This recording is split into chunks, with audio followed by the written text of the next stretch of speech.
বন্ধু যখন শত্রুতে রূপান্তর নেয়, তার জীবন্ত উদাহরণ হলো তৌহিদ আফ্রিদির সবথেকে কাছের মানুষ রাহি। রাহি শুধু বন্ধু ছিল না, সে ছিল আফ্রিদির ছোট ভাইয়ের মতো। ছোট ভাইয়ের মতোই আফ্রিদি তাকে আদর করত, পাশে রাখত।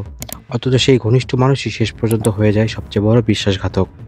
আফ্রিদির বাবাকে যেদিন গুলশান থেকে গ্রেফতার করা হয়, ঠিক সেদিন রাতে আফ্রিদি পালিয়ে নোয়াখালী চলে যায়। সেখানে গিয়ে আশ্রয় নেয় রাহির বাড়িতে। কিন্তু অবাক করার বিষয় হলো, রাহি গোপনে আফ্রিদির সব তথ্য বাইরে পাচার করেছিল, তার অবস্থান, তার পরিকল্পনা, সবকিছু।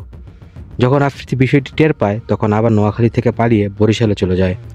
কিন্তু তখন আর সময় ছিল না। রাহি ইতিমধ্যে একজন সুনামধন্য সাংবাদিককে সব তথ্য দিয়ে দিয়েছিল, আর তার উদ্যোগেই ডিবি বরিশাল থেকে সফলভাবে আফ্রিদিকে গ্রেফতার করে। এ থেকে শিক্ষা নেওয়ার মতো বিষয় হলো, এই দুনিয়ায় কেউ কারো নয়। আপনি যাকে ছোট ভাইয়ের মতো ভালোবাসেন, প্রয়োজনে সেও এক মুহূর্তে আপনার পেছনে ছুরি বসাতে পারে। টেস্ট রিপোর্ট, খবরের দেশ।